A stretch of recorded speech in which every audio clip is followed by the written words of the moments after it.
My name is Hannah Cooper. I am 29, and for years I thought being the dependable one in my family would finally earn me a place at the table. I paid the bills, I kept the lights on, I even saved my father's life when insurance fell short. But no matter how much I gave, it was never enough. One winter night the phone rang, and instead of thanks, I was told I had to beg my sister for forgiveness or be cast out for good. And when laughter followed in the background, I realized I wasn't their daughter or their sister anymore. I was just the wallet they could discard. What happens when the one who has always carried the weight finally decides to put it down? Stay with me, because this story will show you. Let me take you back to where it began.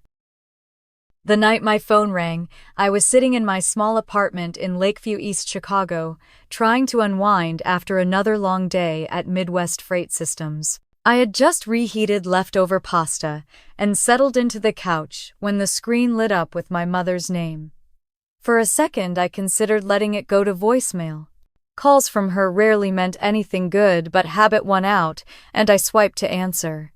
Her voice came through, clipped and cold, sharper than the winter wind rattling my windows. Hannah, if you do not get down on your knees and beg your sister for forgiveness, you are no longer part of this family. I froze, the fork slipping from my hand and clattering against the plate. I could hear music in the background, glasses clinking, a burst of laughter. My mother was not alone. She was surrounded by people celebrating, and I was on the outside. I opened my mouth, but before I could respond, another voice rang out, smug and familiar. Emily. She laughed carefree, as if the whole thing were a joke. She will not survive without us. My chest tightened. The words cut deeper than I expected, though part of me knew I should not be surprised. I pressed the phone tighter to my ear, waiting for my mother to explain, to soften, to say anything that might ease the blow. Nothing came. The silence stretched, broken only by the muffled cheer of a toast in the background. I pictured my parents at Emily's side, smiling, lifting their glasses, while I sat in my one bedroom with a cracked radiator and a tired body. I finally managed to whisper, "Mom, what are you saying?" Her reply was quick, almost impatient. "You heard me. Apologize, beg if you have to. Until then, you are out." The words hung in the air, heavy and final. I felt my throat tighten. My mind scrambled through memories, every bill I had covered, every rent payment I had fronted for Emily, every doctor's visit I had paid for when my father's insurance fell short. All of it seemed to vanish in that moment, erased with one demand: beg for forgiveness. I wanted to shout, to list every sacrifice, but I knew it would not matter. They had already chosen their side, and it was not mine. The laughter on the other end swelled again. I could almost see Emily tossing her hair back, relishing her triumph. My father's voice floated faintly in the background, too blurred to make out, but it did not matter. He was there, and he was silent. That silence cut deeper than my mother's words. At least she had spoken. He simply let it happen. I pressed the heel of my hand against my forehead, trying to steady the rush of heat building inside me. The pasta on my plate was growing cold, untouched. I stared at the faint reflection of myself in the black television screen across the room. My shoulders slumped, my eyes hollow like a ghost in my own life. The phone pressed against my ear felt heavier than it should. Finally, my mother's voice came again, sharp, but quiet, as if she had stepped away from the noise. "Think about it, Hannah. Do what is right." Her tone almost softened, but not enough to matter. Then the line went dead. I held the phone against my cheek a moment longer before lowering it onto the table. My hands trembled against my knees. The room around me was silent except for the hum of the old radiator. Outside, traffic moved along Sheridan Road, muffled by the wind. Inside, my thoughts ricocheted. Beg for forgiveness. Out of the family. Emily's mocking laugh. My father's silence. I sat still, breathing shallowly, until the sounds outside faded into a dull blur. I leaned back on the couch and closed my eyes, but the words replayed on a loop, each one sharper than the last. For years I had told myself that if I gave enough, paid enough, carried enough, one day they would see me. One day they would call me daughter, sister, with the same warmth they reserved for Emily. Tonight I realized I was not their daughter. I was not their sister. I was only their wallet, and now even that was not enough. I stayed there staring at the ceiling, the dim light of the kitchen bulb flickering. My breath came slow and uneven. Somewhere in the building, a neighbor's television laughed canned laughter at a sitcom joke. Life went on as usual, but something inside me had shifted. What had once been hope had hardened into something else, something sharper. The fork still lay on the plate, cold pasta untouched. My phone sat dark and silent on the table, but I knew it would not stay that way for long. I closed my eyes again and let the sting of their words settle into my bones. This was not just a fight. This was the line they had drawn. And maybe for the first time I was ready to draw one of my own. I remembered being 10 years old in Naperville when the school gym was packed with parents and teachers handing out awards. The air smelled of popcorn from the concession stand, and folding chairs squeaked as people shuffled to sit. My sister Emily had just finished 6th grade and was called on stage with her long blonde hair tied neatly back, her smile flashing under the lights like she was a movie star. Mom and Dad clapped as if she had been crowned Queen of Illinois. When the principal shook her hand and handed her a certificate, my parents leapt to their feet, snapping pictures, beaming with pride. I sat 2 rows back with a wilted bouquet of dandelions I had picked from the schoolyard. I clutched them so tightly the stems bent in my fist. When it was my turn, I got a small ribbon for spelling first place in the district. I walked across that same stage, heart-pounding cheeks hot, hoping for a glance, a smile, anything. I held up the ribbon as I passed my parents. Dad ruffled my hair once and muttered, "Good job, kiddo," before turning back to watch Emily climb onto her new bike outside for photos. Purple, shiny, with a white basket, the kind of bike I had dreamed of. I stood there with my dandelions and tried to believe I mattered. Summers always had their rhythm. Emily went to camp in Wisconsin, canoeing, horseback riding, writing postcards about roasted marshmallows. Mom packed her trunk with snacks and sunscreen and little notes tucked in her clothes. I stayed behind in Naperville with chores. Mow the lawn, fold laundry, keep an eye on the house. "You are the responsible one," Mom would say, handing me a list while she fussed over Emily's departure. I would stand at the sink scrubbing dishes, listening to the neighbor's mower hum, imagining Emily's laughter around a campfire. At night I lay in bed, staring at the glow in the dark stars, stuck on my ceiling, whispering, spelling words under my breath, and clutching that ribbon like a secret no one else cared about.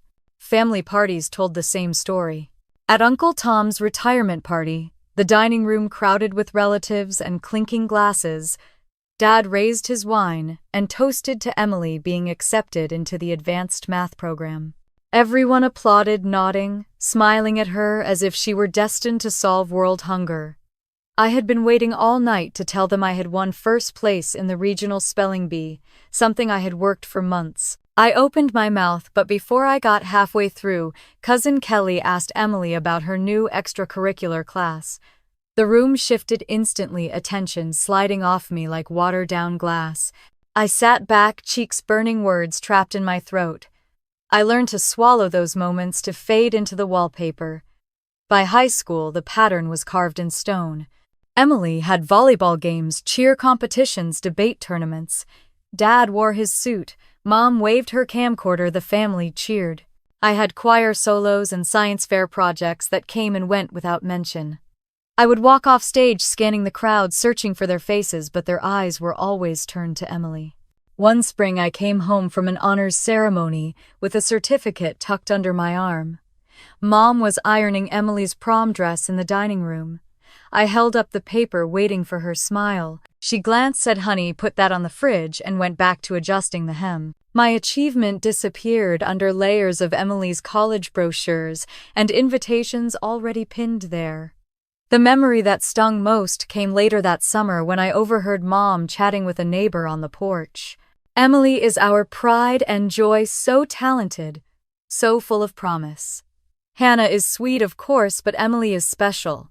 I froze in the hallway, the words carving into me like glass. Sweet, that was my role. Sweet and dependable. Not brilliant, not dazzling, not unforgettable. Just the one who kept things running while Emily shined.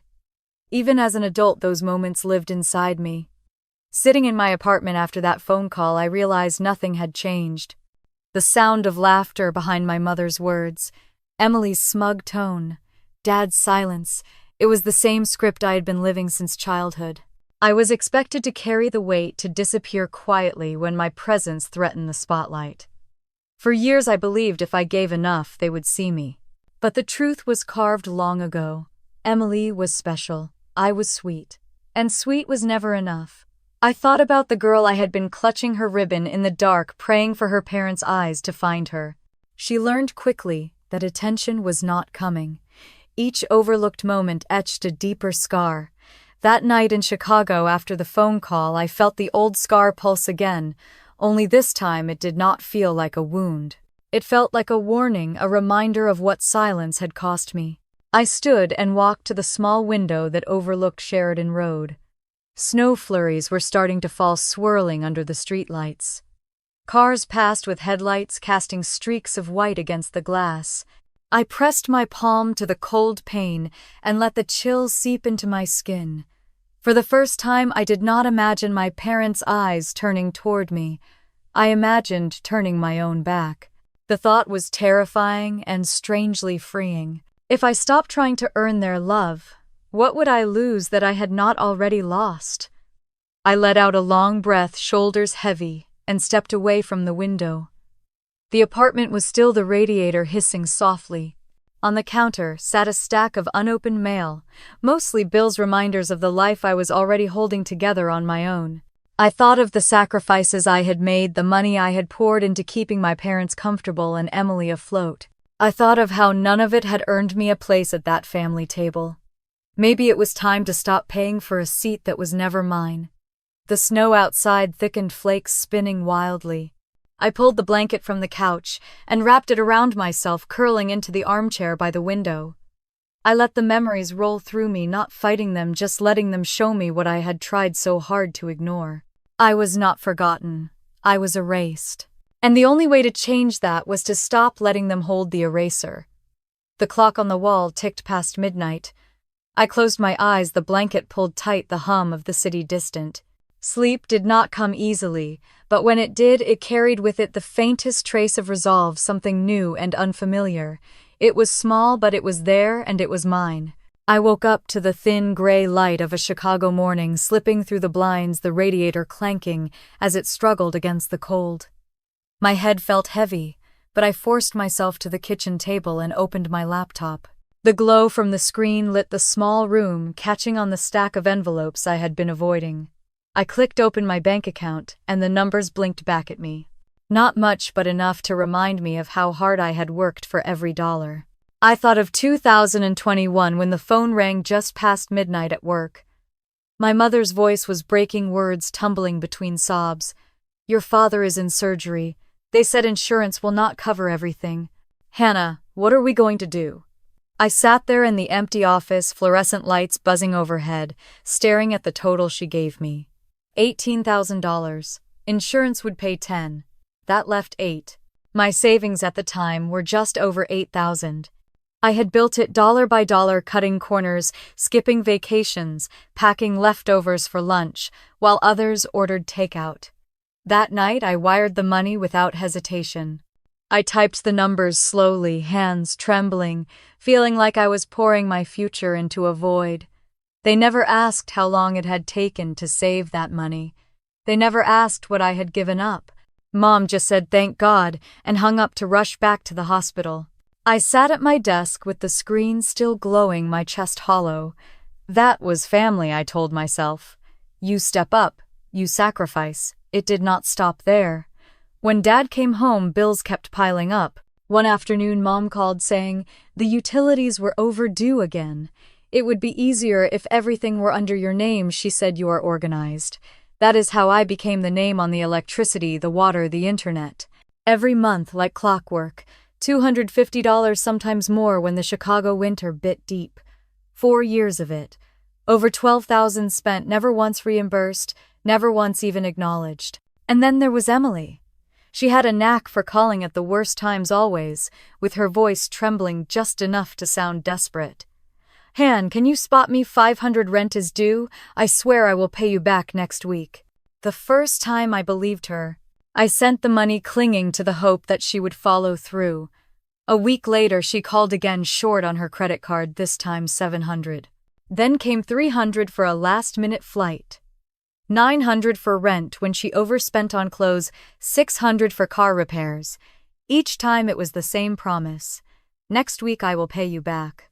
Her Instagram always told a different story though. Cocktails on rooftops, manicures, vacations in Florida, with fruity drinks lined up on a table. One night, I sat at the kitchen table with receipts spread out, my calculator blinking under the dim lamp. 8,000 for Dad's surgery, 12,000 for utilities, 17,800 for Emily's emergencies. The total glared up at me. $45,800. My breath caught my hands cold on the table. That was a down payment on a condo. That was half my student loans. That was freedom. Instead, it was gone, evaporated into bills and cocktails and silence. I wanted to call them right then to demand they see me. But I knew how it would go. Mom would say I was making a big deal out of nothing. Dad would retreat into silence. Emily would roll her eyes and call me dramatic. So I stacked the papers, neatly slid them into a folder and tucked it away. But the number burned in my mind. 45,800. The price of being dependable, the cost of being invisible. I leaned back in my chair that night, staring at the folder, my chest tight. The radiator hissed in the corner, snow tapping lightly against the window pane. I pressed my palms flat against the table as if holding myself in place. For years I had told myself that helping them was love, that sacrifice was duty. But in that moment, staring at the total, I saw it for what it was. A ledger with my name on every line, and theirs on none. I pushed away from the table, stood and walked to the window. The streetlights cast long shadows on the snow. A bus rumbled by, passengers bundled in coats, their faces turned down. Ordinary people heading home, carrying their own burdens. And here I was, carrying mine and theirs. My reflection in the glass looked pale, eyes ringed with exhaustion. I whispered the number under my breath, the syllables sharp. 45,800. Saying it aloud made it heavier, somehow more real. I touched the cold glass, breathing slow, and realized something I had never allowed myself to think. If I stopped paying, if I stopped covering, if I stopped saving them, the world would not end. Maybe it would only be their world. The thought scared me, but it also sparked something deep in my chest. A small flicker of anger, steady and warm, like an ember refusing to die. I turned back to the table where the folder sat, its edges sticking out from the pile of unopened mail. I did not open it again. I just stood there staring at it, letting the weight of it settle over me. I switched off the light and walked slowly to the bedroom. The sheets were cold when I slid under them, the city sounds drifting faintly through the cracked window. I closed my eyes and let the hum of the heater fill the silence. That number echoed in my head, not as a wound this time, but as a warning.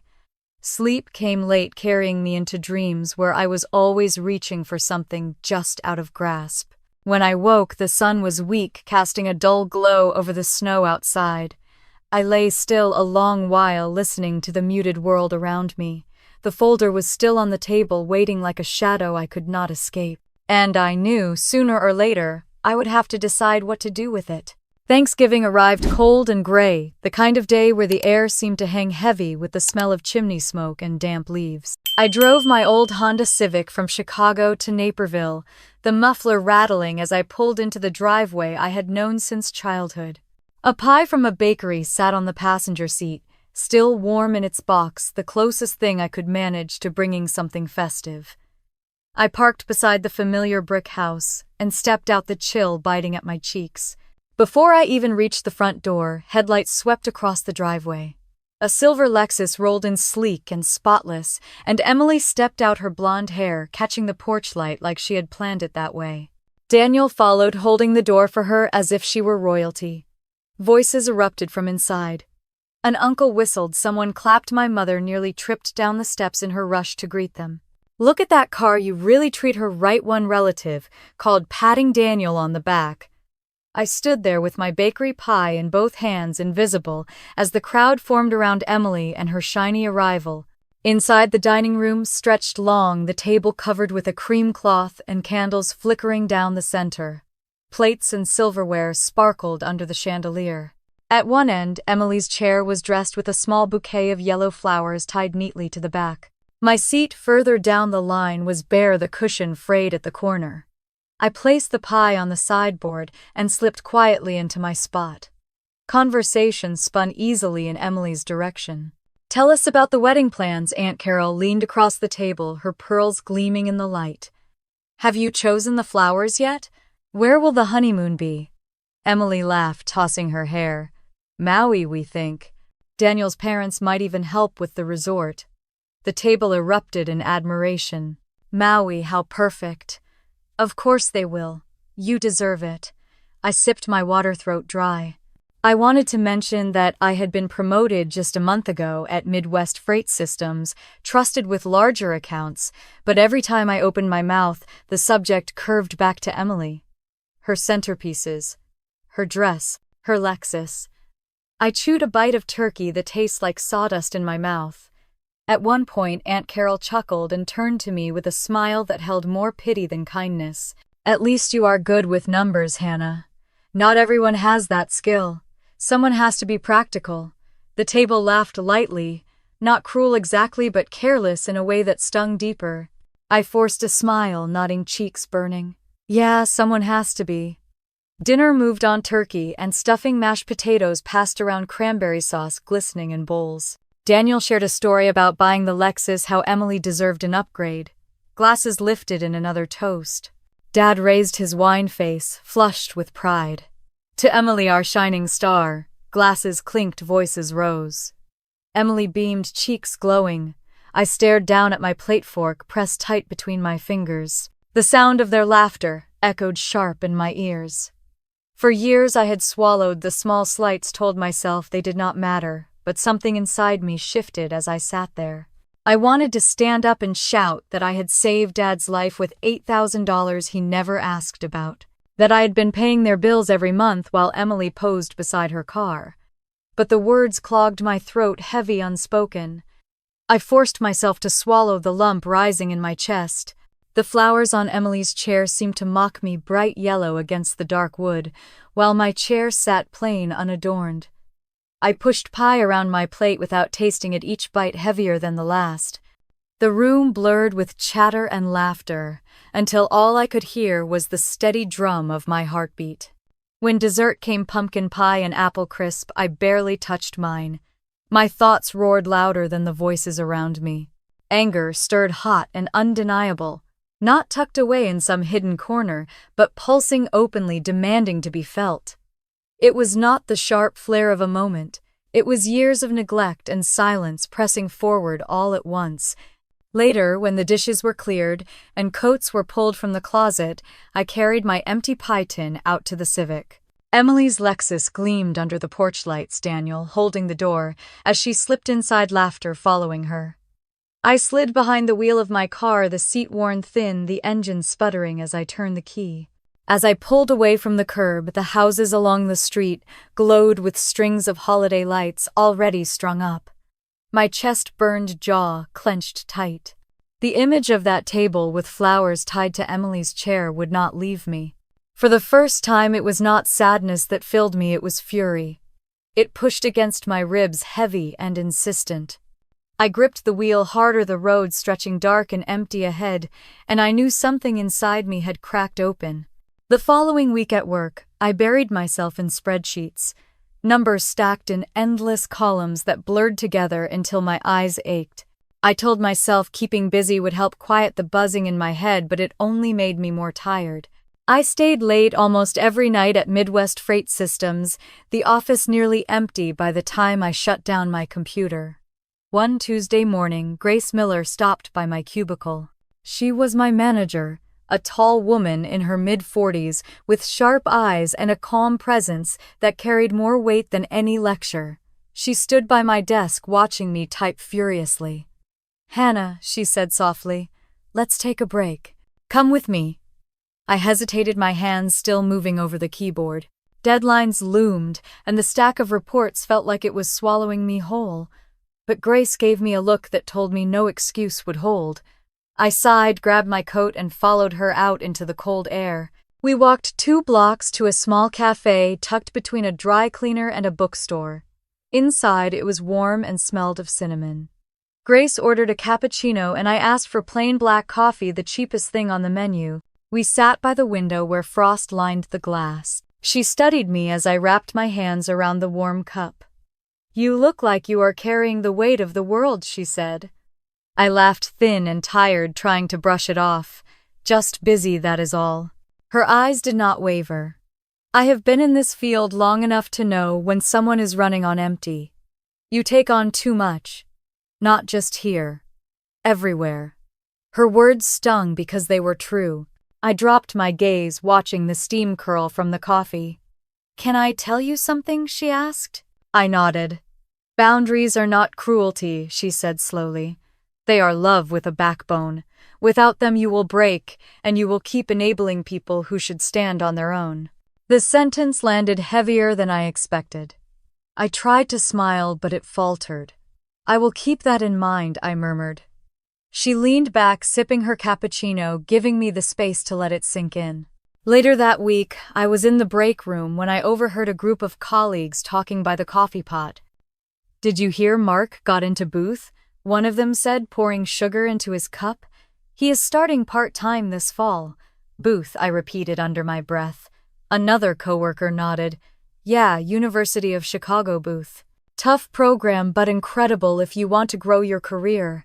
Honestly, you would be perfect for it, Hannah. You are sharp. You have the discipline." I forced a laugh, waving it off. "Me? I do not know. That is expensive, competitive." But their words planted a seed I could not shake. That night I sat on my couch with my laptop glowing in the dim living room. I typed University of Chicago Booth MBA into the search bar. The website loaded full of photos of students in suits working in modern classrooms, overlooking the skyline. Words like leadership, transformation, future jumped from the screen. My heart pounded with a strange mix of fear and longing. For years, every extra dollar I had went to my parents, to Emily, to patch holes in lives that were not mine. I had never dared to imagine something just for me. Now the idea of walking into those classrooms, of building a future that belonged only to me, felt both impossible and intoxicating. I leaned back, staring at the city lights outside the window. For the first time in years, I allowed myself to picture it. Not as a fantasy, but as a door cracked open just wide enough to see the light spilling through. The next day in the hallway, Grace caught my arm. "You think about what I said?" she asked. I nodded slowly. "Yeah, I did." She gave me a kind but steady smile. "Do not wait too long to put yourself first. No one else will do it for you." Her words echoed through me all afternoon as I worked each spreadsheet and email, carrying less weight than it had before. For the first time in a long time, the idea of a different life, one not built entirely around bills and obligations, seemed faintly possible. That night, I pulled up the Booth site again. My fingers hovered over the request information button. My stomach flipped, equal parts fear and hope. If I stopped carrying everyone else, maybe I could carry myself somewhere better. I clicked. The form loaded, blank fields waiting for my name, my email, my future. I sat there with the glow of the screen on my face, my hands trembling slightly on the keys. I did not type yet. I just let myself breathe in the thought, the idea that my life did not have to be defined by how much I could sacrifice. Outside, snow started falling again, the flakes spinning under the streetlights. Inside, my heart beat fast, steady, insistent, as if reminding me I still had time. I pulled the old folder from the cabinet, the one stuffed with receipts, utility statements, and screenshots I had printed out in angry silence. My hands shook as I flipped through the pages, yellow highlighter bleeding across the ugliest numbers. 8,000 for Dad's surgery. 12,000 for utilities. 17,800 for Emily's endless emergencies. The totals glared at me like warning signs. I slid the papers into a fresh binder blue plastic I had picked up at Walgreens. On the front, I scrawled in black marker uneven letters leaning against each other, "What I have done and what I will no longer do." I stared at the words, heart-thudding, then pressed the cap back on the marker with a snap.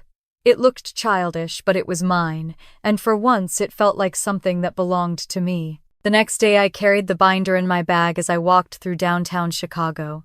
Wind whipped sharp across Michigan Avenue, biting at my cheeks as I made my way toward the bank. The Chase branch was warm inside, carpet smell mixing with the faint tang of ink. A young teller with neatly combed hair looked up as I approached the counter. "I need to check on an account," I said, sliding my ID across the desk. He typed quickly, his eyes scanning the screen. "This is a joint retirement account with Robert and Linda Cooper, correct?" My pulse raced, but I nodded. "Yes." He looked up, professional but hesitant. "Are you authorized to make withdrawals?" I swallowed hard, my voice steadier than I felt. "Yes, I am." A moment later, he pushed a form across the counter. "Once you sign this, funds can be released to you." I held the pen tightly, my signature jerky but firm. The weight of it made my palms sweat. He gathered the paperwork, nodding politely. "Would you like a cashier's check or direct deposit?" I took a breath, the fluorescent lights buzzing overhead. "Direct deposit, please." Walking out of the bank, I pulled my coat tighter, the air sharper than before. My bag felt heavier, though there was nothing inside but the binder. I imagined Emily at a boutique, arms full of dresses, swiping her card with her usual careless smile, only to see declined flash across the screen. The image sent a rush through me, part fear, part relief. I stopped at a coffee shop on the corner, ordered the cheapest drip they had, and sat by the window watching snow blow down the street. My phone buzzed with a text from Emily. "Han, can you cover my rent this month, promise? I will pay you back." I stared at the words until they blurred, then slid the phone face down on the table. Not this time. That evening I called Mark Reynolds, an old friend from college who was now a financial lawyer. He answered with the same calm voice I remembered from study sessions years ago. "Hannah, long time. What is going on?" I hesitated before telling him everything, the binder, the years of bills, the retirement fund. His tone shifted, professional but steady. "If your name is on that account, you are legally entitled to access those funds. You have every right. They cannot force you to keep paying unless you signed a private contract." Hearing it from him felt like someone had untied a knot in my chest. I was not stealing. I was taking back what was already mine. I thanked him, my voice shaking, and we promised to catch up properly another time. When I hung up, I sat in silence at my kitchen table, the binder open in front of me. I traced my finger along the highlighted numbers. Each one, a story of a night I had stayed up late, a paycheck I had stretched thin, a dream I had postponed. My stomach twisted with fear of what would come when they found out, but beneath it pulsed something steadier. Power. The next morning I stopped by AT&T, my breath fogging in the cold as I stepped inside the bright store. A clerk pulled up the family plan, 4 lines all under my name. He raised his eyebrows. "You want to split this account?" "Yes," I said. "Keep my line, they will need to open their own." It took nearly an hour of forms, signatures, and confirmation slips. By the time I walked out, the sun had dropped, low orange light spilling over the frozen sidewalks. My hands trembled as I shoved the receipt into my bag, but this time it was not from fear. Back home, I logged into the ComEd portal. Remove payment method. Confirmation. Then Norgas. Then Xfinity. Each time, a new email slid into my inbox, proof that the invisible lifelines I had extended for years were finally severed. When I closed the laptop, the apartment was quiet except for the whistle of wind against the windows. I leaned back in my chair, heart pounding, feeling as if I had just cut ropes that had been holding me underwater. I imagined Emily trying to FaceTime her friends and finding her phone line shut off. I imagined Mom flipping on the light and wondering why the bill had bounced. For once, the consequences were not mine to bear. I shut the binder gently and placed it on the counter. Outside, snow fell steady, blanketing the city in white. I breathed in slowly, deeply, and for the first time in years the air did not feel heavy. It felt like the start of something different. Something I had almost convinced myself I did not deserve. 2 nights later, my phone lit up with a video call request. The name across the screen made my stomach knot. I almost let it ring out, but some part of me wanted to see their faces. I swiped, and the camera filled with my parents' living room, warm lights spilling over the familiar furniture. My mother sat on the couch, lips pressed tight, and my father leaned forward in his chair. Emily perched between them, a glass of wine in her hand, eyes glittering like she was waiting for a show.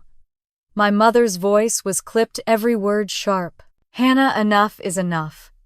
If you want to stay part of this family, you need to apologize to your sister. You embarrassed her in front of everyone back in August. You need to beg her forgiveness." My chest tightened, anger rising like heat. Emily leaned closer to the camera, her smile smug. "We all know you will not make it without us. You never could." Her words dripped with confidence, as if the years I had spent paying her rent and covering her mistakes had been erased. I took a slow breath. "I have carried this family," I said, keeping my voice even. "Dad's surgery, the utilities, the phone plans, your credit card bills, Emily. I have paid for all of it.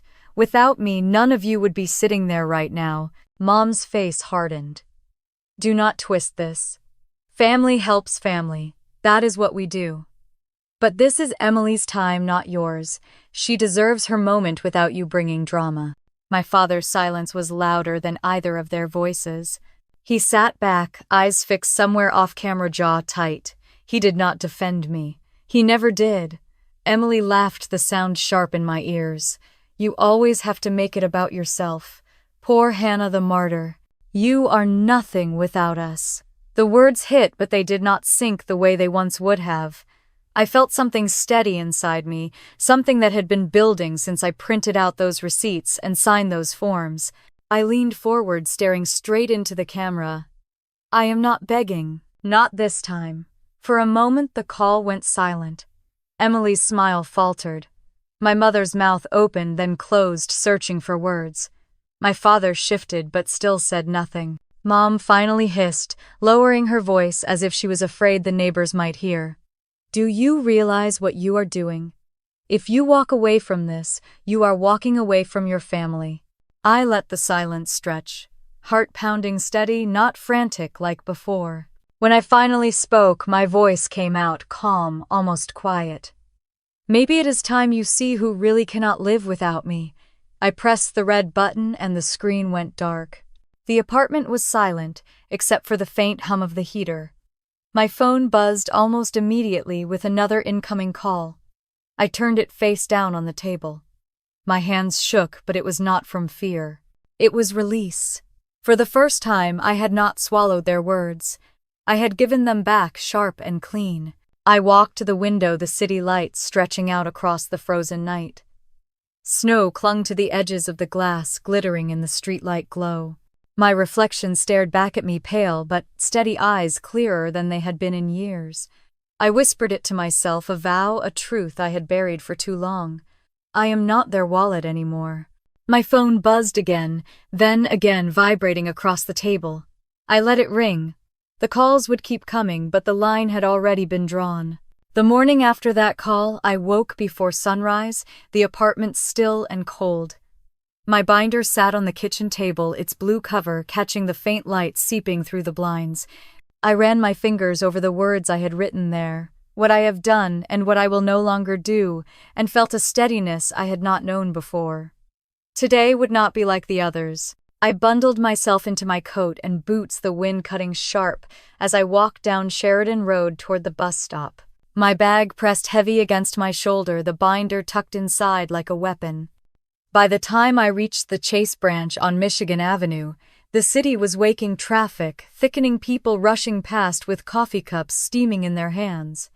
Inside, the bank was warm and bright. I approached the counter, my gloves damp from melted snow. The teller recognized me from my visit days before. He looked up politely, ready to proceed. I nodded, sliding my ID and the paperwork toward him. He typed quickly, the clicking of keys filling the silence. Once the transfer was confirmed, he looked at me carefully. "Are you sure about this? These funds will move immediately." My throat tightened, but I forced myself to answer.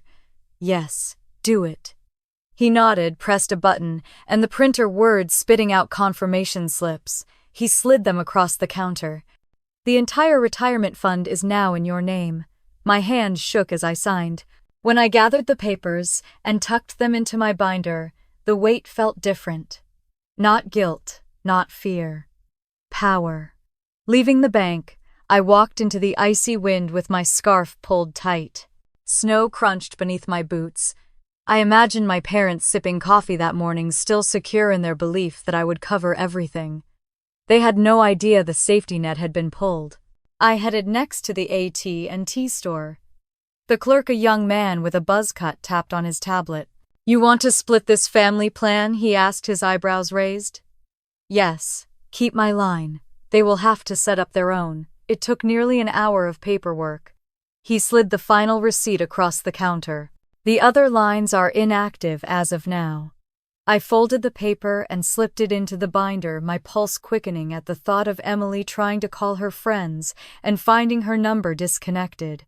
By the time I reached ComEd, the sky had gone gray, snow swirling harder. I logged into the account on a kiosk and removed my card. No payment method on file. Next was Norgas, then Xfinity. Each click, each confirmation email in my inbox cut another cord that had tied me down. That night, I sat at my kitchen table with the binder open, confirmation slips neatly stacked. The radiator hissed in the corner, the smell of reheated soup filling the room. My hands trembled as I laid the papers out, in order, highlighting the totals again. 8,000, 12,000, 17,800, and now 220,000. The numbers glowed like they had been waiting all along to be seen. I pressed my palms flat against the table, feeling the wood cool under my skin. For years I had told myself that silence was survival, that being dependable was my only role. But now silence had turned into something else. It had become a strategy. I was no longer the one patching holes. I was the one pulling the plug. The phone buzzed beside me. Mom, then Emily, then Dad. The screen lit up again and again until I shoved it aside. I could picture them at the kitchen table in Naperville, the house warm and bright, realizing suddenly that the bills were not paid, the phones were cut, the retirement account drained. Their panic would come in waves, and this time I would not be the one to save them. I leaned back, letting the chair creak, staring at the ceiling. Fear still flickered in me, sharp and insistent. What if they came after me, accused me of theft, dragged me into court? The thought made my stomach churn. But I remembered what Mark had said. If your name is on the account, you have the right. You are not obligated to support anyone. I opened my laptop and pulled up his email, reading his words again, steady and firm. Legally, you are in the clear. Emotionally, that was another matter. My hands loosened on the binder, my shoulders easing just slightly. Outside the window, snow blew in heavy gusts, covering the city in white. I thought of Emily smug in her Lexus, laughing at me through the phone. I thought of my mother demanding apologies, my father's silence. For the first time, I felt the weight shift back onto them. It was their turn to carry what I had carried for so long. The clock ticked past midnight. I shut the binder, placed it gently on the counter, and turned off the lamp. The apartment was quiet, the snow falling steady against the glass. I climbed into bed, pulling the blanket tight around my shoulders. Sleep did not come easily, but when it finally did, it was not filled with panic or shame. It was heavy and deep, the kind of sleep I had not known in years. The morning of Emily's wedding arrived gray and bitterly cold. I sat at my kitchen table with a mug of coffee that had already gone cold, staring at my laptop screen. Her wedding website was still open, the kind where you could RSVP, view the registry, even see the seating chart. My name had been erased. Where Hannah Cooper once appeared under family, there was only a blank space, as if I had never existed. Scrolling through Facebook made the knot in my chest tighter. Emily had posted a photo of herself in a silky bridal robe, her hair curled into perfect waves. The caption read, "Family first, always." The comments piled up. Stunning. Daniel is so lucky. You are glowing. But all I could see was the lie in those words. Family first, unless that family was me. I slammed the laptop shut, the sound rattling the table. My apartment felt smaller than ever, the radiator hissing, the walls pressing close. My phone rang, slicing through the silence. Mom's name lit the screen. I stared for a moment before swiping to answer. Her voice was tight, urgent. Hannah, the mortgage payment didn't go through. The bank keeps calling. They said there will be late fees, maybe worse. What happened? Did you forget? A bitter laugh slipped from me, though it sounded more like a crack. I didn't forget, Mom, I canceled it. There was a sharp intake of breath on the other end. What do you mean you canceled it? You can't just… I cut in, my tone flat. I can, and I did. It is not my responsibility anymore. Her voice lowered, frantic. We don't have time for this today. This is your sister's wedding. Please just take care of it and we'll talk later. I let the silence stretch, the years of carrying them pressing heavy in my chest. Then I said quietly, I'll bring a gift. Before she could respond, I ended the call. I walked to the closet, pulled the blue binder from the shelf and tucked it into my bag. Its edges stuck out like a blade, rough under my fingers. I sat on the edge of the bed for a long moment, staring at the floor, my heart pounding. Beneath the nerves was something steady, almost calm. By the time I stepped outside, the snow had stopped. The streets of Chicago were wet, shining under the gray winter light. I hailed a cab instead of taking the train. I didn't trust myself not to turn back if I gave myself too much time to think. The ride to the Hilton on Michigan Avenue felt endless. Traffic crawled, horns blared, the driver muttered under his breath, but all I could hear was my own pulse in my ears. My hand rested on the binder in my lap as if it could anchor me. The hotel loomed glassy and tall, its entrance crowded with black cars and guests in coats and gowns. I paid the fare, pulled my coat tighter, and walked past the doorman holding open the gold-trimmed doors. The lobby glowed with chandeliers, laughter spilling down the hallway from the ballroom. I could already picture the long tables draped in white, the towering cake, the champagne flutes lined up. At the head table, the family chairs, one of them left empty, waiting, though they would rather it stayed that way. I tightened my grip on the binder and moved down the hall. The music grew louder, cheerful strings and piano spilling through the air. My chest ached, but my steps didn't falter. I had promised I would bring a gift, and I intended to deliver it. At the door of the ballroom, I paused, straightened my shoulders, and pushed it open. The warmth and noise hit me like a wave. Conversations faltered, heads turned as I stepped inside. No one had expected me. I walked past the rows of tables, heels clicking against the polished floor, my eyes locked on the towering cake in the corner. 5 tiers of fondant and sugar flowers. I set the binder down beside it with a solid thud, the sound louder than it should have been. My hands no longer shook. $45,800, I said clearly, my voice carrying across the room. That's what I've covered for this family. Hospital bills, utilities, internet, Emily's rent, her credit cards, her flights. I've carried all of it, but today I am not your bank anymore. A gasp rippled through the crowd. Emily's smile froze, her hand tightening on her champagne glass. What are you doing? She hissed, her face flushing crimson. You can't come here and ruin my wedding. I shook my head. I'm not ruining it. I'm showing the truth. Daniel looked from me to Emily, his brow furrowed. What is she talking about? Emily let out a brittle laugh. She's exaggerating, Daniel. You know how she island, always dramatic, always looking for attention. I opened the binder and pulled out a clear sleeve stuffed with papers. Screenshots of text messages, bank transfers, all highlighted in yellow.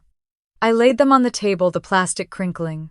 These are your messages, Emily. Every promise you never kept. Whispers spread through the guests.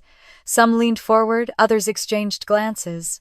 Daniel's hand trembled around his glass. Stop it, Emily snapped, her voice rising. You are jealous. That is all. You have always been jealous of me. The words hit, but I stood taller. Jealous of what? The Lexus Dad brags about. The wedding you couldn't pay for without borrowing. I have been invisible in this family for years, and all the while I was the one keeping the lights on. Daniel's glass slipped from his hand and shattered on the floor. The room went still. He stared at Emily, jaw tight, eyes wide, as if seeing her for the first time. The silence pressed down heavy, hundreds of eyes fixed on us. I felt my pulse in my throat, but my voice stayed steady. I've carried this family long enough. Tonight I set it down. No one moved. No one spoke. For the first time in years, I was not the shadow in the background. I was standing in the light, the truth spilling out, where no one could ignore it. Emily's face flushed bright red, her bouquet trembling in her hand as if she might throw it at me. "You ruined everything," she screamed, her voice cracking under the weight of the room. "Do you even realize what you have done? This was supposed to be my perfect day."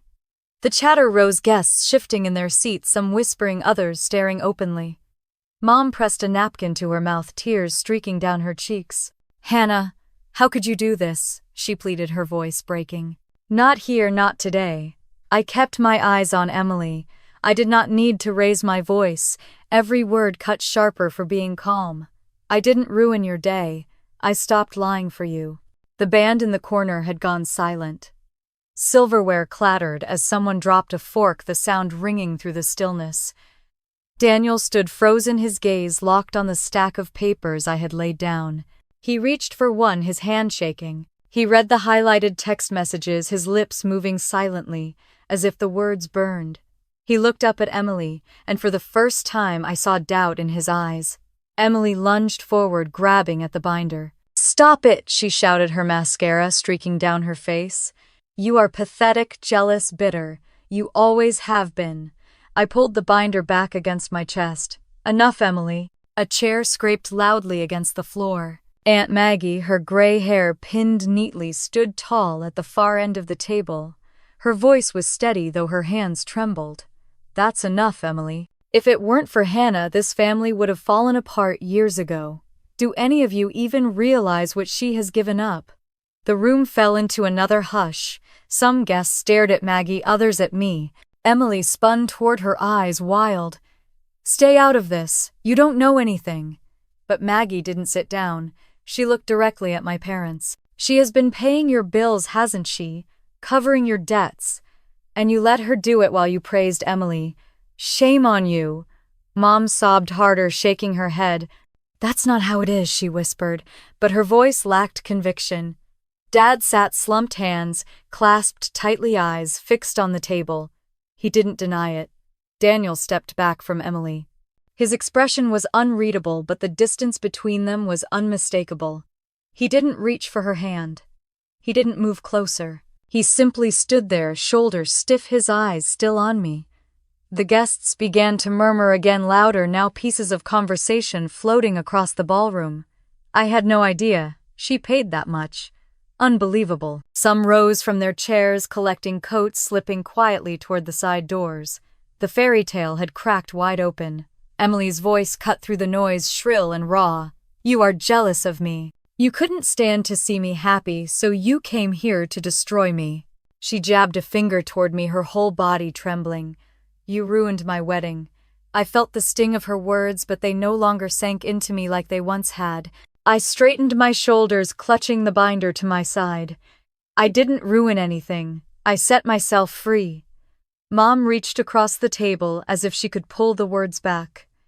"Hannah, please don't do this." But it was already done. Emily dropped into her chair, her perfect dress crumpling, as she sobbed, her makeup smeared. Daniel turned away from her, jaw tight, then strode toward the side exit without a word. His polished shoes echoed against the marble floor. Emily shot up, calling his name, but he didn't look back. The ballroom erupted into chaos. Relatives huddled together, whispering urgently. A few guests gathered near the doors, shaking their heads. Mom collapsed into Dad's shoulder, sobbing while he sat frozen, his face pale, his silence heavier than anything he might have said. I slid the binder back into my bag and looked around one last time. Faces met mine, some with pity, others with shame, but none with the blind adoration they once gave to Emily. I turned on my heel, the sound of my footsteps echoing across the room. The chatter swelled behind me, voices rising in confusion and disbelief. I didn't glance back at the head table or the flowers tied to Emily's chair. When I reached the ballroom doors, I paused for a moment, hand resting on the brass handle. The noise of the room pressed against my back, but I kept my eyes forward. Then I pushed the door open and stepped into the quiet corridor. The hallway was dim compared to the glittering chaos I had left behind. My heart pounded my chest tight, but my steps were steady. For the first time in years, I felt taller. I walked down the corridor past the mirrors and the chandeliers, each step carrying me further from the noise, closer to the silence I had claimed as my own. I reached the lobby, where the chandeliers glowed warm, and guests' laughter spilled from other ballrooms, unaware of the storm upstairs. The contrast felt jarring. I pulled my coat tighter, crossed the marble floor, and stepped out into the cold Chicago night. Snow flurries danced in the air, the city humming faintly in the distance. I drew in a deep breath, the cold biting at my lungs, and let it out slowly. My hands still trembled, but not from fear, from release. I walked toward Michigan Avenue, the sound of traffic mixing with the crunch of snow under my boots. My phone buzzed in my pocket, vibrating again and again, but I didn't pull it out. For once, I didn't feel the need to answer. I woke the next morning to a pale winter sun spilling through the blinds, the apartment quiet, except for the hum of the radiator. For a few moments, I lay still, wondering if the night before had been a dream. Then my phone lit up on the nightstand, notifications stacked one on top of the other. Facebook, Instagram, even LinkedIn. Emily's wedding was everywhere, but so was my name. I sat up slowly and opened one of the posts. The photo showed Emily in her gown, the ballroom behind her glittering with lights. The comments, though, were not the adoring chorus she was used to. Beautiful dress, someone had written, but did you hear what her sister said? Another had typed bluntly, family money doesn't mean your sister's money. Do better. My stomach twisted as I scrolled. Friends of hers who once flooded her page with hearts were quiet. A few of my cousins had chimed in, saying outright what no one had dared to before. If it weren't for Hannah, the Coopers would have lost the house. I set the phone down, pressing my hands to my face. Strangely, there was no rush of triumph, no sweetness in seeing her pedestal crack. What I felt was lighter, as if the weight pressing on my chest had finally shifted. By the afternoon, a coworker texted me. "Hannah, did you see what's happening at Emily's firm?" Attached was a screenshot of a LinkedIn thread. Colleagues at her marketing agency were questioning her credibility. One even hinted that she might lose their biggest client after the public spectacle. I stared at the screen, exhaling slowly. Actions had consequences, and this time the consequences weren't mine to shoulder. I opened my laptop at the kitchen table, the same spot where I had once tallied every bill and every sacrifice. The blue binder sat nearby, closed, but heavy like a witness. I typed University of Chicago Booth MBA into the search bar and pulled up the application portal. My fingers hovered above the keys, my heart hammering. Grace's words echoed in my mind. Boundaries are love with a backbone. Line by line, I began filling out the application, the cursor blinking like a heartbeat. Name, address, employment history. Each entry felt like carving out a piece of ground that was finally mine. When I hit submit, the confirmation email landed in my inbox. My chest ached, but it was an ache closer to hope than pain. Later, I opened my banking app. For years, I had kept an envelope tucked away in a drawer labeled Family Emergencies. Hundreds here, sometimes 1,000 there, saved for the inevitable late-night call from Mom or the next rent shortfall from Emily. Now the envelope was empty, its purpose finished. I transferred what remained into a new account and labeled it Aurora Trip. In the notes, I typed Iceland Northern Lights. The number was small, just a few hundred, but it was mine. Not for bills, not for rescues. For me. As I hit confirm, a warmth spread through me. I leaned back, staring at the Chicago skyline, glowing faintly against the darkening sky. For the first time in years, the sound of my phone buzzing didn't make me flinch. It didn't matter who was calling. That money, that dream, that future was untouchable. I turned off the lamp and sat in the dim light of the room, the glow of the screensaver dancing across the wall. My hands rested loosely in my lap. The apartment no longer felt like a cage. It felt like a beginning. The following week, I received an email from Booth Admissions inviting me for an interview. I read it 3 times before I could believe it.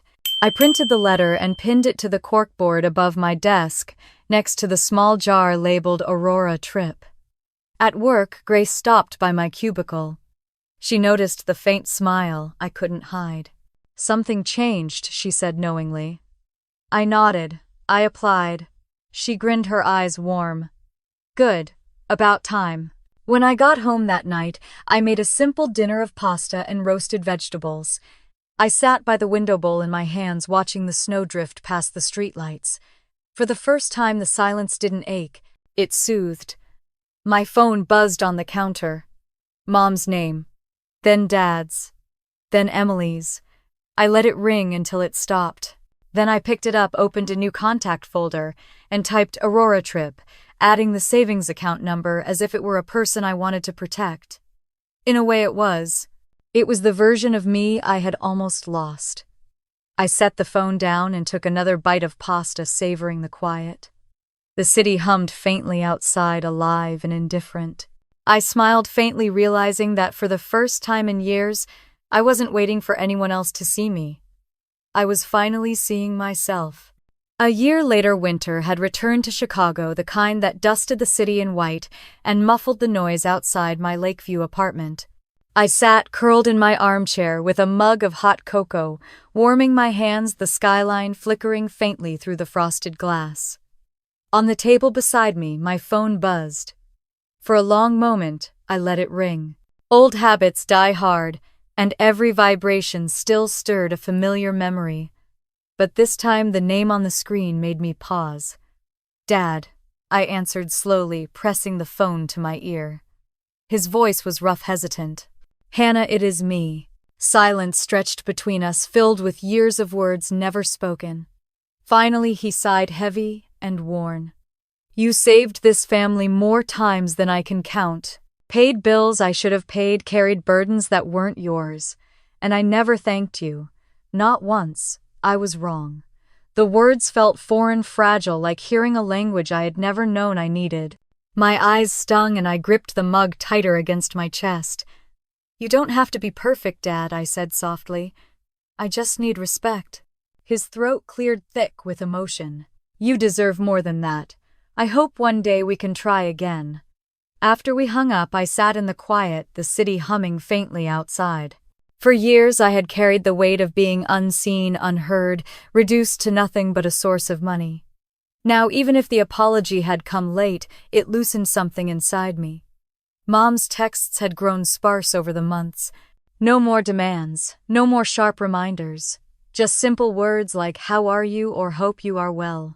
Emily had gone quiet altogether. I hadn't seen her since the wedding, though word filtered through relatives.